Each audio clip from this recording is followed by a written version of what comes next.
Mohamed Jamassoul, bonjour. Bonjour.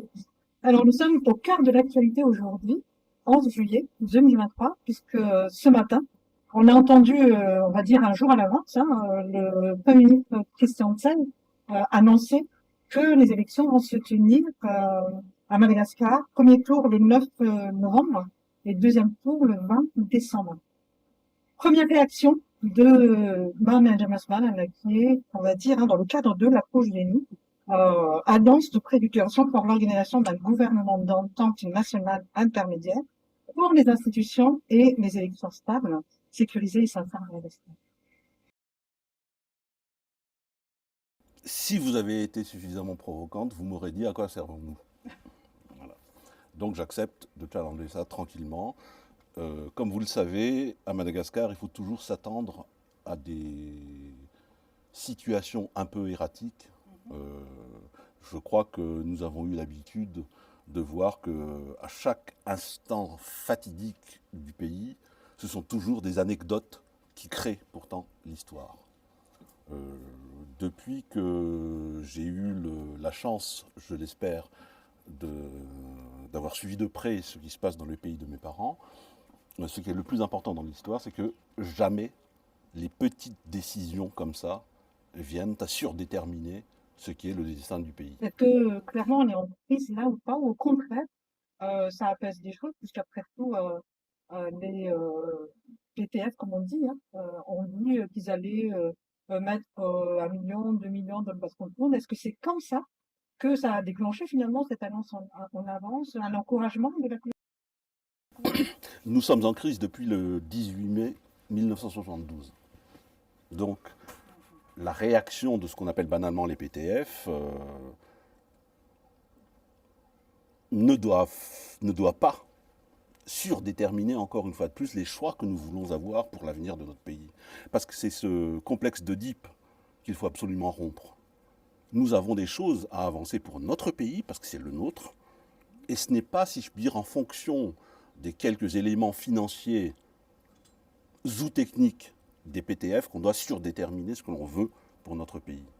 Donc, si les gens considèrent que quelques petites broutilles de quelques millions, évidemment, si vous voulez, le basket fund de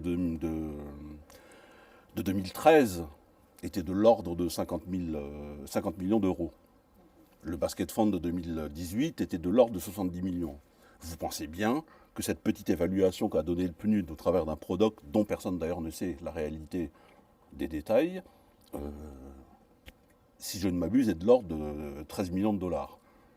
Est-ce qu'on peut faire convenablement, dans la situation actuelle du pays, des élections qui amèneraient à ce que l'on n'arrive pas de nouveau vers une crise?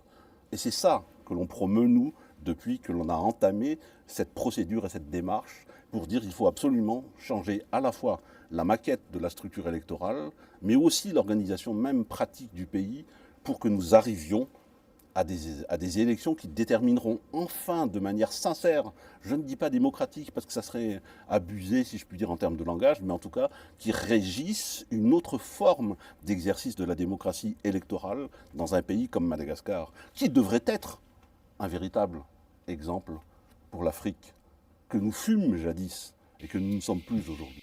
Est-ce que ça veut dire que rien ne change, rien n'a changé depuis ce matin pour vous, les PTF, la présidence même, le Premier ministre, Écoutez, la base que l'on a toujours prise pour dire comment nous voulons engager cette histoire de gouvernement d'entente nationale pour les élections, c'était toujours de dire que nous gardons la légitimité des gens élus. Il n'a pas échappé à votre sagacité que ce matin, c'était un conseil de gouvernement qui avançait cela, sous la pression d'un certain nombre de réunions, j'ai failli dire erratiques encore, qui ont eu lieu notamment hier soir. Donc, si vous voulez, entre ceux qui veulent absolument avancer à pas forcer vers des élections dont tout le monde, sans exception, quand je dis tout le monde sans exception, disent que les conditions actuelles de préparation de celles-ci ne sont pas satisfaisantes, et c'est un euphémisme. Donc, est-ce qu'on veut absolument y aller, sans parler, si je puis dire, des choses périphériques qui concerne notamment le président en exercice actuel.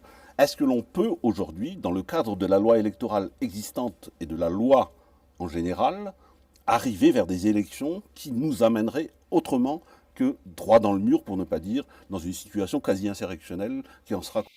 Est-ce qu'il n'y a pas une crise dans la crise là actuellement? Parce que vous venez d'évoquer la situation du président actuel, où on ne sait pas s'il va être empêché ou pas avec cette histoire de double nationalité, pas double nationalité du tout, français, pas français.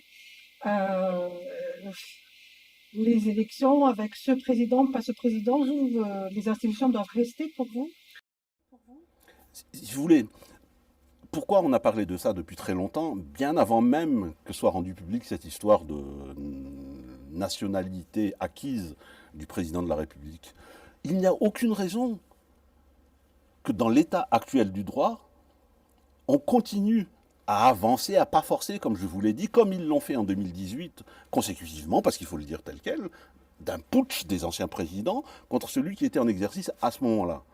Donc nous sommes aujourd'hui dans une phase où nous ne voulons ni transition, ni putsch, mais tout simplement une continuité de l'État pour nettoyer un peu les écuries d'OGS, mais surtout, n'empêcher personne d'être candidat à quoi que ce soit. On joue pas un peu sur les mots là, transition, intermédiaire, Non, entente parce que si vous voulez, nationale, union nationale. je vais vous donner la nuance, même si elle n'est que terminologique, a priori. C'est sortir tout simplement des mauvaises habitudes. C'est qu'à chaque fois, nous avons mis en place un certain nombre de structures pour faire émerger des gens qui viendraient à consolider par-delà le coup de force qu'ils commettent leur future accession au pouvoir. Je ne vais pas faire le recensement, si je puis dire, de l'ensemble des actes transitionnels qui ont eu lieu, mais ça a toujours été consécutif à un coup de force qui a amené ensuite ceux qui ont fait le coup de force à se consolider.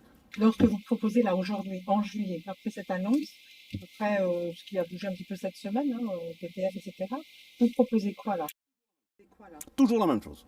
C'est-à-dire C'est-à-dire stabiliser le droit actif malgache, enlever les scories qui créent des polémiques inutiles, pour ne pas dire des digressions, pour éviter de parler de ce qui est fondamental, c'est-à-dire le fait que ce pays ait toujours été gouverné à rebours de ce qui est le développement économique, social et y compris institutionnalo-démocratique du pays, et en particulier sécuritaire.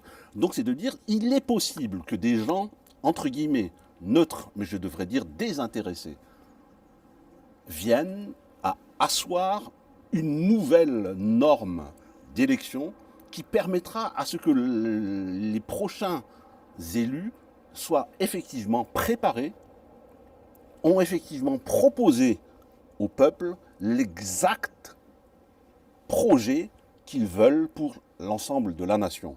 Et que ce ne soit plus des improvisations à la fois d'équipes et de projets qui engendrent toute une série de, excusez-moi du terme, de conneries qui ont eu lieu depuis, je vous le dis très exactement, depuis 1960. Donc là, le système là, que vous proposez, c'est des gens désintéressés pour préparer les élections. Absolument. Et bon, ça va fonctionner. Des gens d'ici, en France, qui vont... Je vais, parce qu'il faut aussi dévoiler les choses très concrètement. Ce que l'on a fait là, on devait le faire depuis très exactement juin 2020. Qu'est-ce qui s'est passé? Il s'est passé tout simplement qu'entre-temps, il y a eu le Covid. Voilà. Mais surtout, c'est que nous avons envisagé cela, et je vous le dis... C'est qui, nous? C'est-à-dire, autour du président Eradjon Armapian, alors, nous avons voulu proposer de nettoyer l'ensemble des institutions existantes pour que nous puissions venir aux élections. À ce moment-là, le président Eradjon Armapian n'était candidat à rien. Il voulait juste rétablir toute une série de choses sur lesquelles nous nous sommes entendus, y compris en discussion avec ce qu'on appelle banalement les PTF. C'était ça, le départ de l'action. Depuis, les choses ont évolué. C'est pour ça que je vous dis que c'est toujours des anecdotes et des événements erratiques qui font que les choses évoluent. Et nous sommes arrivés aujourd'hui à dire qu'il ne peut pas avoir d'élection sans que nous modifions en profondeur la structure de l'élection, mais aussi l'environnement institutionnel de l'élection. Parce qu'il n'y a que comme ça qu'on va enfin avoir des gens qui se sont préparés pour venir exercer le pouvoir après de manière incontestable et incontestée. Ce que je veux vous dire par là, c'est qu'en dehors du président Phil Bertrand, aucune des personnalités qui ont eu accès à la magistrature suprême, en fait, ne se sont préparées collectivement dans le cadre d'un corpus de pensées et de propositions pour gouverner ce pays. Ça a toujours été consécutif à des situations parfois insurrectionnelles et parfois même meurtrières qui ont engendré le fait que telle ou telle personne est venue gouverner le pays. Et c'est en arrivant au pays, où d'ailleurs la palinodie politique entraîne qu'il y a toujours des abrutis qui viennent au secours de la victoire, et que la répartition s'est faite sur le fait du prince qui dit désormais c'est moi le patron, et donc je vous distribue ensuite les activités politiques dans le système. Et jamais, jamais, y compris Iratirac, ne s'est préparé collectivement, je dis bien. C'est une fois qu'ils sont arrivés, y compris Ravalman, y compris Eradzonar Mapian, j'ai presque envie de dire Eradzonar Mapian encore plus que les autres, puisque lui c'est au dernier moment qu'il s'est vu s'octroyer, si je puis dire, la qualité de pouvoir être candidat. Donc ces gens-là qui ont été à la fois bénéficiaires et victimes de cette forme d'élection que nous avons héritée du bonapartisme français, c'est ça qui a entraîné jusqu'à maintenant le dysfonctionnement, j'ai presque envie de vous dire, consubstantiel de nos institutions dans le pays, parce qu'on attendait un être messianique, et finalement, on n'a eu que des projets diaboliques.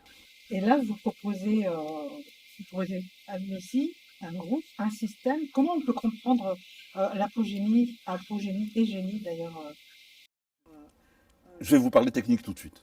Nul ne pourra se présenter à l'élection présidentielle s'il n'est pas capable de proposer à la nation autant de candidats aux élections. C'est-à-dire que moi, si je me présente, j'ai le droit de me présenter si vous êtes capable d'aligner 150 candidats aux élections législatives. C'est le chiffre qu'on a retenu. Pour la bonne et simple raison, c'est que pour gouverner, il faut disposer d'une majorité. Pour gouverner, il faut que l'ensemble du pays sache que ce n'est pas pour vos beaux yeux qui sont vraiment beaux qu'ils vont vous élire. C'est parce que vous avez un projet législatif que vous allez déployer pendant cette période-là. Et c'est à partir de là qui vont voter les lois, le législateur. Donc c'est à partir de là que vous allez proposer quelque chose au pays, et non pas seulement... Et je ne fais aucune allusion à quoi que ce soit, hein, ni des boulines, ni autre chose. C'est-à-dire, vous proposerez vraiment à votre pays ce qu'on appelle un projet. Vous dites, moi, sur les X années où je serai président de la République, eh bien, ma législation s'articulera sur ceci, sur ceci, sur ceci, sur l'ensemble du pays. Voilà. En quoi ça peut amener une stabilité ça, puisque si l'organisation, elle foire, excusez-moi du terme, enfin, que vous ayez 150 ou 120... Ben, vous n'êtes pas élu, tout simplement. Oui. C'est pour ça que c'est ça que le gouvernement, le génie va préparer. Absolument. C'est-à-dire que les gens alors l'alliance de préfiguration pour l'organisation. C'est l'alliance qui prépare ou c'est le gouvernement qui prépare? Non, c'est le gouvernement qui prépare. Parce que si vous voulez, pourquoi on a parlé d'entente nationale? C'est pour éviter la répartition, si je puis dire, des copains et des coquins, à vouloir juste se préparer pour obtenir quelques subsides que les transitions, justement, ont eu le talent de faire, pour que machin devienne important, sans pour rendre un dispositif important. Alors que là, ce que l'on fait, c'est que parce que c'est la condition sine qua non, hein, ce qui a d'ailleurs entraîné le fait que ce n'est plus Eradzonar Mapian qui a été, entre guillemets, la tête de gondole du génie. Pour la bonne et simple raison, c'est que la condition sine qua non première, c'est que aucune personne venant à participer au gouvernement d'entente nationale soit éligible sur les élections qu'elle a à préparer. Ce qui fait donc que nous sommes à la fois architectes, maîtres d'ouvrage, maîtres d'œuvre et arbitres. Ce qui empêche totalement toute immixtion, nonobstant nos filiations politiques originelles pour les uns et pour les autres, parce que ce gouvernement a un devoir de neutralité au regard de celles et ceux qui se présenteraient à l'élection présidentielle et législative liée. Là, par exemple, là, on est avec une envie, nous, qui ne connaissons pas forcément Génie, tout ça, vous parlez des réseaux olympiennes, des ex-présidents, etc. Qui, actuellement, est dans Alliance? Est-ce que vous pouvez être transparent là-dessus? Alors l'Alliance, ce sont des gens qui sont issus de ces filiations politiques. C'est comme ça que je l'appelle. Excusez-moi, je postillonne. Ces filiations politiques. Mais il s'avère que nous avons rencontré, tous autant qu'ils sont, les anciens présidents encore en vie, les filiations politiques, je veux parler de l'ancien PSD, de Phil Bertrand, donc ceux qui sont les filiations qui ont eu un président de la République élu, je précise. Qu'est-ce qu'ils ont dit Donc c'est de ça dont je vais vous parler. Au départ de l'action, nous aurions dû faire une interpellation depuis le mois de juin 2022. Nous ne l'avons pas fait parce que nous avons eu, à ce moment-là, cette fois-ci, à passer au stade suivant, qui était l'interpellation directe du président de la République en exercice. S'il venait à donner son assentiment à cette démarche que nous entreprenons. Parce que de toute façon, nous allions droit au mur que d'aucuns continuent à avancer aujourd'hui, c'est-à-dire certains fossoyeurs continuent à creuser alors que nous sommes déjà au fond du trou. Donc, tout ce qu'on lui a dit, c'est que, y compris par rapport à sa possibilité à lui de vouloir se présenter dans de bonnes conditions conformes au droit, eh bien, c'est la mise en place de cette nouvelle législation qui le permettra. Parce que, je veux dire, on ne va pas se raconter de salade. Aujourd'hui, tout le monde sait que le président de la République a acquis la nationalité française. Voilà, ça c'est incontestable. Pour ce qui concerne le reste, c'est la compatibilité de ce statut de naturalisation de ce président par rapport à la loi électorale qui pose problème. Donc, je ne vais pas vous le dire ici, parce que l'une des grandes qualités de nos compatriotes, c'est de piquer un truc pour en faire n'importe quoi.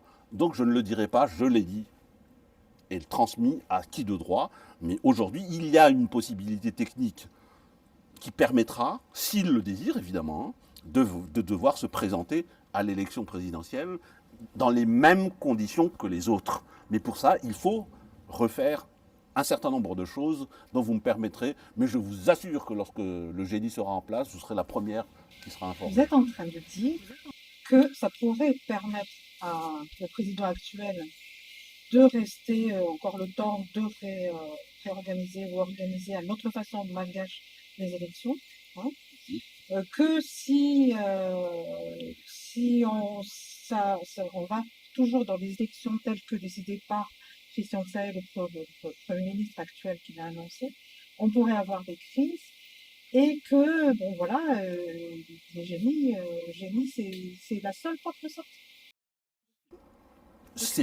Allez, je vais vous dire ça, c'est pas la meilleure porte de sortie, mais c'est la seule. C'est ça, la vanité, c'est pour ça qu'on s'est permis de dire. Pour la bonne et simple raison, c'est que toutes les solutions tordues qui ont été proposées jusqu'alors, juste pour faire plaisir parfois à un certain nombre de partenaires, y compris internationaux, et obtenir je ne sais quel subside pour ce faire, aujourd'hui ne remplissent aucune des recommandations qui ont été pourtant octroyées par celle-ci. C'est-à-dire que les PTF ont dit, on vous finance si vous faites ça, ça, ça et ça. Et en plus, à hauteur de ce qu'ils ont dit. Parce que retenez bien ce qu'a dit, je ne sais plus lequel des représentants du PDF, ils ont dit il y aura tant d'argent qui sera consacré au PACEM, c'est-à-dire au projet d'assistance au cycle électoral, qui inclut donc tout le cycle électoral malgache. Et cette personne a dit, une partie sera consacrée à l'élection présidentielle. Or, le PRODOC, dont tout le monde d'ailleurs... Oui, c'est-à-dire c'est l'évaluation globale de ce qui sera proposé pour contribuer à ce que sera ce qu'on appelle banalement le basket fund. Donc ce PRODOC, pour l'instant, il y aurait qu'environ 13 000, alors je ne sais plus, hein, parce que... Ils ont prémis 1 million, plus 1 Voilà, mais surtout, c'est que l'évaluation globale, c'était 13 millions de dollars, si mes souvenirs sont bons. Mais ne vous en faites pas, hein, n'essayez pas de me piéger sur les chiffres, parce que je me trompe tout le temps. Voilà. Je suis très doué en mathématiques, mais les chiffres, je m'en souviens jamais, comme les articles d'ailleurs. Donc, ce que je voulais juste vous dire sur le sujet, c'est que nous étions partis pour dire ce n'est pas possible, ni financièrement, ni techniquement, ni politiquement, de faire des élections dans ces conditions actuelles. Mais il y a une moyen quand même, Mohamed Massoura. Est-ce que les gens vous écoutent, les PTF vous écoutent? Est-ce que ceux que vous avez... Astika zaina wa fa ny sarotra anie miaraka amin'ny mpiray-tanindrazana amintsika dia ny anova ny fomba fisainana andehanana any amin'ny fifidianana. Satria zareo mihevitra hoe rehefa manaiky ny vazaha dia mandeha io. Satria samy maika. Iteneniko tsy teny mihaja loatra ilay izy fa samy maika hijapy hoe zahako tsy maintsy maresy. Ninona fifidiananao? Eh bien banco, on leur dit oui. Mais au moins, dans le cadre de ce que nous proposons, vous allez être élus proprement. Et quand je dis proprement, je vais même rajouter quelque chose. Vous n'allez pas dépenser des milliards et des milliards d'ariards pour faire votre campagne juste pour montrer la vacuité profonde de chacun de vos projets. Vous paraissez tellement sûr de se dire on aura l'aval de ceux qui doivent nous soutenir. Parce qu'il y a forcément des fonds. Si vous voulez, c'est pour ça que je vous dis que je me méfie toujours, parce que maintenant, je suis un peu expérimenté avec mes compatriotes de Madagascar, dont je connais la palinodie. J'ai presque envie de vous dire, je vais peser mes mots parce que c'est un néologisme, hein, la narcissocratie qui règne à Madagascar. Donc je me méfie, tant que ce n'est pas effectif, ça n'existe pas. C'est pour ça qu'on a utilisé le terme performatif. C'est-à-dire le jour où on dira que l'entente nationale existe, ça signifie d'abord au premier chef que le président en exercice accepte que c'est ça la solution pour sortir ce pays de ce guêpier. Écoutez, moi j'ai encore appris, comme je vous l'ai dit, notamment avec ce président, que tant que c'est pas fait, c'est pas fait.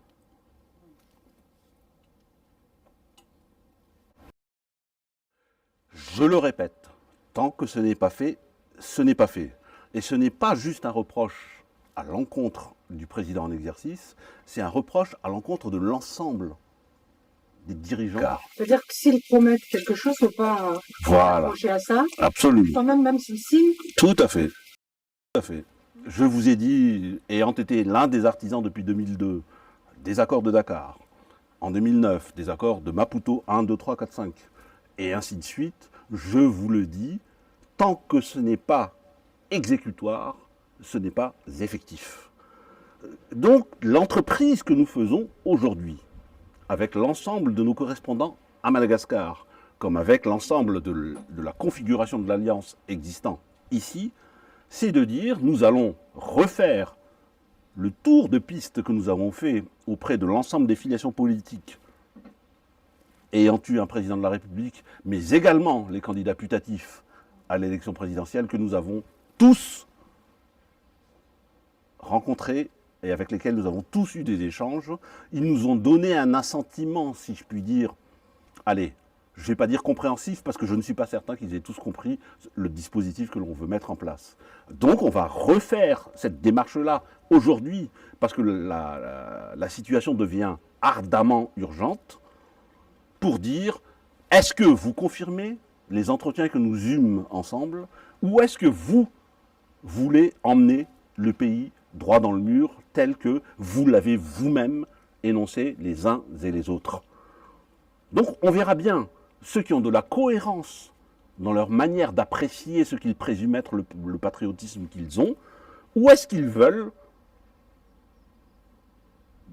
renier ce qu'ils nous ont dit du temps où on construisait ça, j'ai presque envie de dire de manière discrétionnaire, pour éviter justement que l'ensemble des, comment dirais-je, des petites ambitions et prétentions narcissiques viennent à s'exprimer. Aujourd'hui, Comment ça va s'articuler sur le terrain de manière opérationnelle, dans les jours qui suivent, c'est-à-dire à partir de demain, à Madagascar comme ici, nous allons revoir l'ensemble des personnes que nous avons vues, qu'il s'agisse de ce qu'on appelle banalement nos partenaires internationaux, c'est-à-dire à Madagascar, les chancelleries des multilatéraux comme des étatiques, pour leur dire voici ce que nous avons dit être le génie est-ce qu'il a comme apport particulier dans la stabilisation de la structure électorale et dans la structure, si je puis dire, de pacification de cet exercice? Voici la situation actuelle. Dites-nous si vous participez de ceux qui veulent continuer la marche forcée, ou est-ce que vous êtes aujourd'hui prêt à mettre en place ce que le génie est susceptible d'apporter? Eh bien, à partir de ce moment-là, nous rendrons public leurs réponses pour savoir si c'est juste de l'hypocrisie ou si c'est véritablement un engagement à trouver des solutions pérennes et durables pour Madagascar. On le fera. Le cas, c'est un choix conscient, responsable. Absolument. C'est-à-dire que soit ils disent, mais nous, parce que c'est ça hein, la grande technique de nos compatriotes, c'est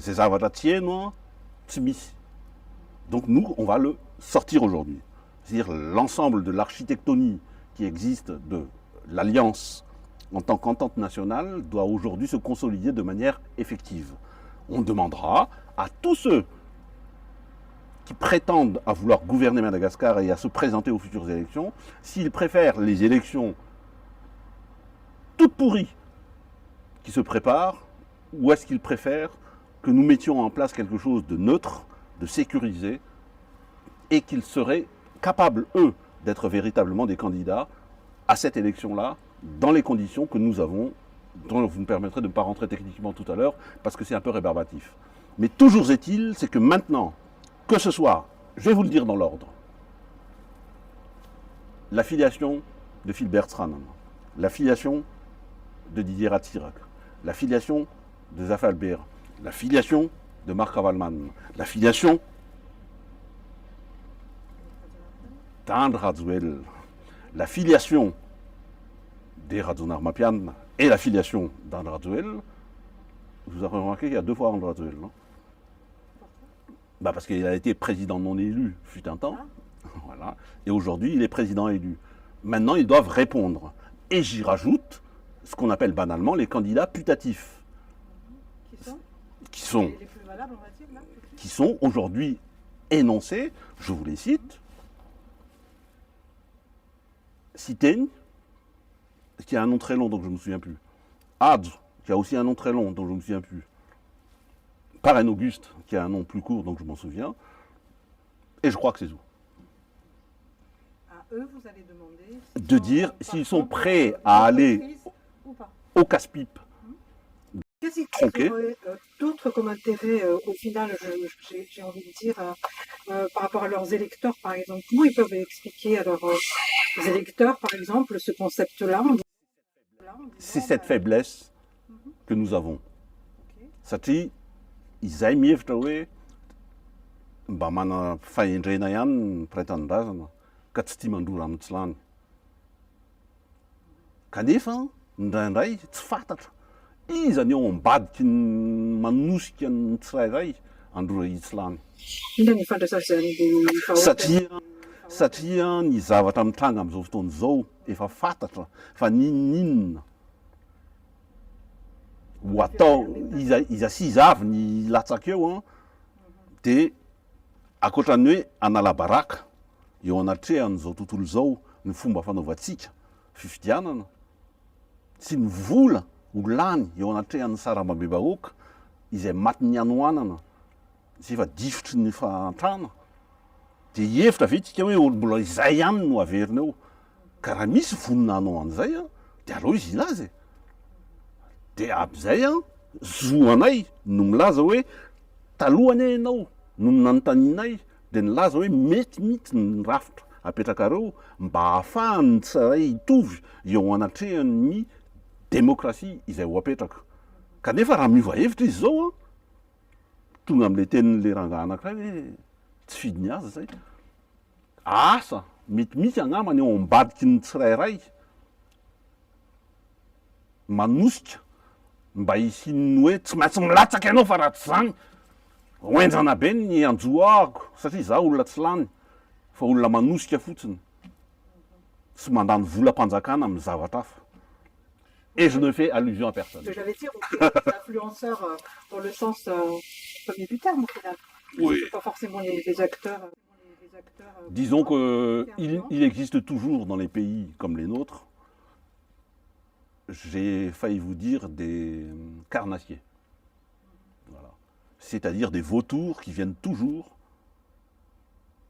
se goinfrer à dépecer un pays qui est déjà squelettique. Cette solution-là, si je vous dis de la pitcher en 1 minute 30, ce serait quoi? De manière très simple. Plus jamais quelqu'un viendrait à gouverner Madagascar s'il ne s'est pas préparé collectivement avec l'ensemble de ceux qui vont gouverner avec lui, mais aussi par rapport à ce qu'il propose au pays, à venir devenir le premier magistrat du pays.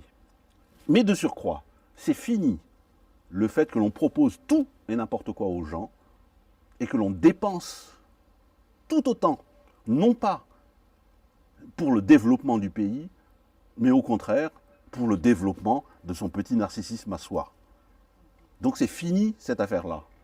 Parce que ce qui est la priorité aujourd'hui, c'est que nous recouvrions notre statut que nous avions eu pendant très longtemps et jusqu'après les premières périodes de décolonisation, parce que nous avons, nous, mananas ntsika, manana ma praitanindrazana, satria samy vatona sy ny tonontany sy ny tanimena sy ny vatolampy sy ny ranomasina, nefa dia atsipy ho amidy amin'izao tontolo izao fotsiny ny harena sy ny amin'ny fahamasina ka izay Aux Pyrénées n'avait tia génétique. sarotra be ilay miteny an'izy azafady fa sady amin'ny teny vazaha je vais me contredire. Tsy ampo Pyrénées ilay izy satria ilay ampo sarotra be, mais en vérité c'est que nous voulons retrouver la sacralité de ce qui font que nous sommes ce que nous sommes. Et il est absolu d'avant-hier et d'après-demain. Trouver la convergence de la capacité à se dire que demain, mes enfants, vos enfants, et moi qui suis vieux aujourd'hui, mes petits-enfants, vont pouvoir dire, moi, je suis fier d'être issu de cette terre sainte. C'est une solution malgache, apogénique. Alors, je vais vous dire, et ne rigolez pas, c'est une solution d'enfants de Madagascar. Parce que sachez qu'en vérité, la polémique sur malgache, pas malgache, est une polémique qui est intéressante du point de vue linguistique, mais nous, à Madagascar, nous n'appelons jamais les gens. Nous sommes issus d'eux. Voilà. Ça, quoi? Sadzanak Diego, Nzanak Katsirabe, Nuzanak Akadnandrin. Zany koa tsy milaza hoe akandrandrignien, na antirabéen, na atirananien. Fa zao tao ny velomany nahatonga olombelona. Ary zay zavatra zay no atolotra hoe zaza nivoaka tao amin'io tany io no manolotra an'io tany io ny valibabena izay nahatonga azy olombelona. Influenceurs, c'est quelque chose. Les influenceurs avaient une apogénie. Influenceurs internationaux. Tsy maintsy misy. Fa zany hoe tsika manana ny azona mositsika. Ary indraindray le vazaha indray milaza hoe ohatray le tokony nampianaranay, tokony napetrahanay taty aminay zany zavatra zany, fa maninona ary? No le gena reto no nahita an'izay alohanay. Ary zay ny zavatra sarotra. Bah écoutez, alors, c'est pour ça que je vous ai dit tout à l'heure, c'est pas de l'orgueil, mais disons-le, c'est une vanité à rendre à l'histoire de notre patrie. Donc, je vais vous le dire, ce qui fait la particularité du génie, c'est parce que nous avons été ceux qui ont osé dire aux partenaires internationaux, nous avons quelque chose à proposer à notre pays, dont vous pourrez peut-être prendre des exemples pour l'appliquer à la fois sur l'ensemble des autres partenaires d'Afrique, mais aussi à votre pays, à vous. Et qu'est-ce qu'ils ont dit? Et ils ont dit, ce type doit être vaniteux. Pas banco. Et regardez, n'oubliez jamais que dans les relations internationales, ce que l'on appelle banalement la sémiotique des relations internationales, ce qui les intéresse, c'est de pouvoir piquer vos idées pour pouvoir dire ensuite, mais bien sûr, c'est quelqu'un qui a bossé pour nous. Eh ben non. C'est nous qui bossions pour notre pays et c'est ça que nous proposons pour avancer ensemble. Eh bien, on n'est pas jaloux. Si d'aucuns des internationaux veulent apprendre ce que c'est que le fondement politique de l'organisation d'une société digne de ce nom, ils seront les bienvenus à l'apprendre chez nous. Je m'assois là, par exemple, on sera, ils se disent, bon, j'ai entendu que finalement, on s'en fiche de ce qu'a dit le chef de gouvernement, tant que c'est pas acté, c'est pas acté. C'est un peu, c'est pas acté. Je ne suis pas suffisamment irrespectueux pour dire que tout le monde a le droit de dire des âneries. On se dit, tiens, finalement, ça a réveillé un peu plus les gens en disant, toi, finalement, on était bien partis là, finalement, avec l'alliance et tout ça. Nous, on veut l'alliance. Et, manque de bol, ça ne convient pas à ceux qui donnent des sous, les bailleurs, les PTF, etc. Moi, j'en suis pas sûr. Moi, j'en suis pas sûr. Moi, j'en suis pas sûr, justement, puisqu'on va questionner ces bailleurs pour leur dire, mais on veut être indépendant. Mais être indépendant, excusez-moi, moi je n'ai jamais dit qu'on veut être indépendant. Satia l'était une casse, on était dans Mande. Ils ont été à l'Euten. Mais l'Euten, c'est pas être indépendant. C'est de choisir les dépendances que l'on veut, mais souverainement. Antaranei, ninfid, zeoul, tinei, anampianei. Fatsué, ou apindrana, des andrei avio. Nous sommes varten. Niulawa, ti vain zane, ti manampianao. Satria ny fitiavany amin'ny tanindrazanao na ny fitiavany ny havanao. Anampianao izy raha hitany fa misy zavatra azony ho alaina, ho azy ny zavatra ho atolo tao. Et en cela, je vais vous le dire très clairement, que d'aucuns d'entre ceux qui prétendent être les PTF disent on va continuer dans cette chose abrutissante qu'est l'élection présidentielle du suffrage nominal à 2 tours pour atterrir vers une crise nouvelle, à part ceux qui veulent éventuellement faire carrière à continuer à gérer la crise à Madagascar, je ne vois pas quel pays dans ce monde, quel État digne de ce nom ou quel multilatéral digne de ce nom voudrait que ça se passe ainsi. La configuration internationale fait que ça change beaucoup. Les dirigeants changent, leurs priorités changent aussi. Je ne sais pas si Madagascar est dans leurs priorités pour les élections, donc on risque d'avoir 0 € quand même. Eh bien, absolument, c'est bien ce que je vous dis, c'est que dans l'état actuel des choses, sans apogénie, sans génie, pardon, c'est 13 millions de dollars qu'on va consacrer à l'ensemble du cycle électoral. Hein. Voilà. Je vous donne juste pour illustrer, hein, excusez-moi d'être un tout petit peu technique. Aujourd'hui, l'Allemagne a dit qu'elle avait 3 millions de dollars, hein, si mes souvenirs sont bons, consacrés à tous les pays d'Afrique, 6 si mes souvenirs sont bons encore. Voilà. Est-ce que vous croyez vraiment que du point de vue de quelqu'un de sensé et de rationnel, donc il va rester quoi pour chez nous? Alors que nous prenons non seulement le pari, mais l'engagement que tout irait beaucoup plus loin si l'on met en place le génie, parce qu'il n'a pas échappé à votre sagacité, même si on me reproche toujours de répéter cette phrase, il n'a pas échappé à votre sagacité que le budget 2013 des pays normaux est déjà ficelé. 2023, pardon. Donc nous rentrons aujourd'hui dans un exercice budgétaire qui va être tout autre. Pour faire court, vraiment, quel intérêt pour les PTF? Là, le monde y change. Les priorités changent. Madagascar, voilà, c'est une question d'élection, finalement. En vérité, vous avez raison. Je me suis peut-être insuffisamment exprimé du point de vue de la précision. Dans la vie internationale, c'est ça que j'appelais la sémiotique des relations internationales. C'est très simple. Vous avez le choix entre le donnant-donnant et le gagnant-gagnant. Voilà.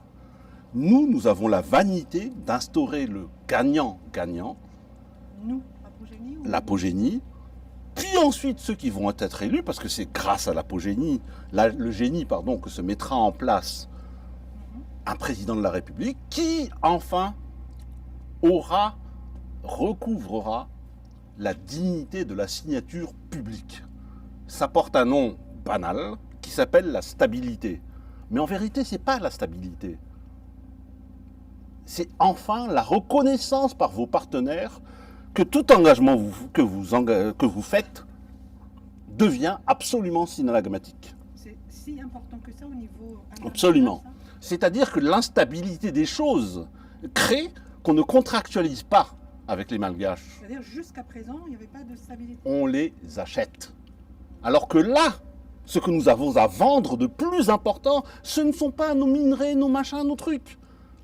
Ça, c'est de l'ordre des marchands. Ce que l'on veut vendre, pour que ce soit gagnant-gagnant et non pas donnant-donnant, c'est juste de pouvoir dire, nous créons une stabilité institutionnelle qui non seulement engage le fait que l'État devient fiable et viable, mais que de surcroît, l'ensemble de l'architecture des pouvoirs publics de Madagascar sont susceptibles de contractualiser dans le cadre de ce qu'on appelle la démétropolisation, la démonopolisation, que les abrutis appellent, pour l'instant, la décentralisation effective en émergence pour les uns et pour les autres. Mais nous, ce que nous voulons faire, c'est que l'ensemble de la grande puissance de Madagascar, parce que la première de nos puissances, figurez-vous que c'est l'intelligence. Aussi paradoxal que ça puisse vous paraître. Et donc, quand on mettra une stabilisation de l'ensemble des exercices avec lesquels les grands entrepreneurs qui sont capables d'investir, on les appelle les GAFAM ou je ne sais plus trop, des trucs comme ça, eh bien, je vous dis qu'ils vont venir comme un seul homme à Madagascar pour dire, nous, on est capable d'investir.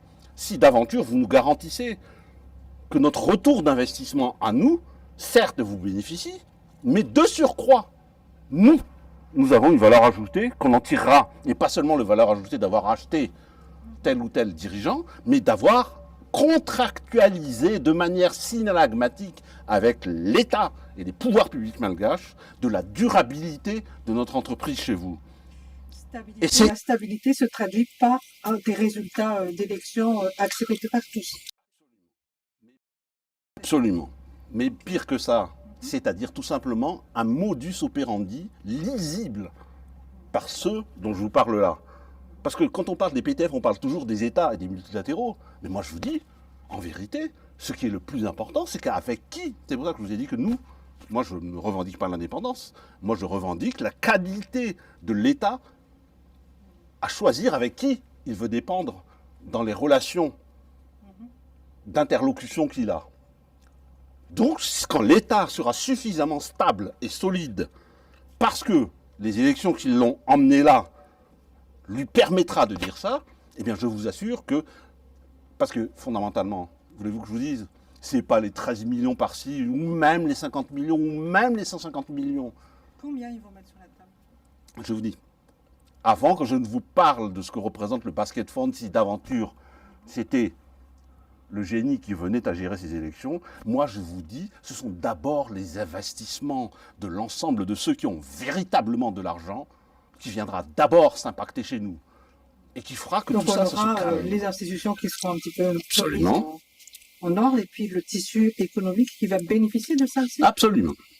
Parce que si vous voulez... Parce que pendant les 18 mois, excusez-moi, pendant les 18 mois,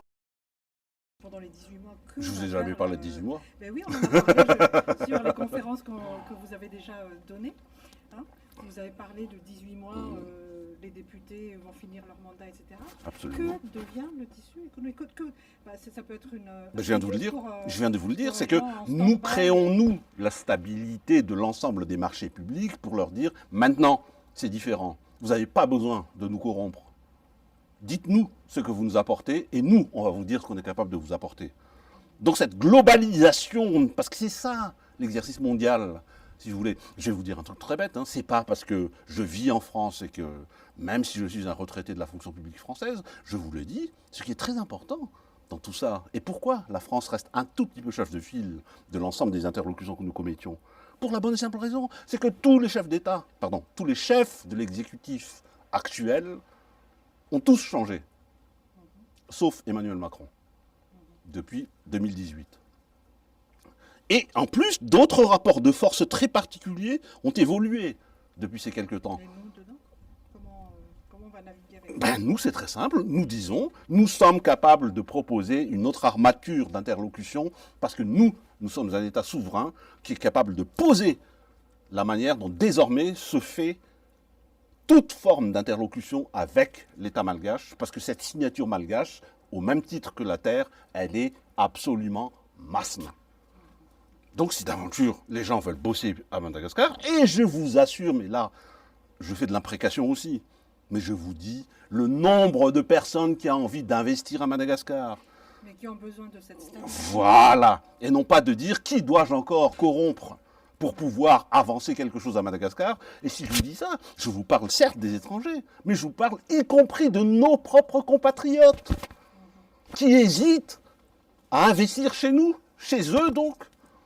Parce qu'ils se disent, il faut encore que je graisse la patte à machin et à machin. Parce qu'il y a une sorte de monopole de l'attribution des activités entrepreneuriales dans ce pays. Eh bien, nous, on dit, pendant la petite période que nous avons, il y aura un moratoire des conneries. Vous avez dit tout à l'heure que les présidents ex et actuels étaient au courant. Ça s'arrête là, ils sont au courant? Non, je peux vous dire, mais je ne vais pas révéler ça plus que ça, parce que c'est la démarche de ce que doivent Ils faire. sont, à quel point ils sont sur une échelle de Tous les poids? présidents encore vivants Oui. sont au courant, personnellement. Voilà. Combien sont partants? Ben, ils sont 3 vivants. Oui, combien sont partants? Je vous le dis, quand on leur parle, ils sont toujours partants. Ne le prenez pas mal. Hein. J'ai tendance à avoir eu comme réponse « j'ai compris ».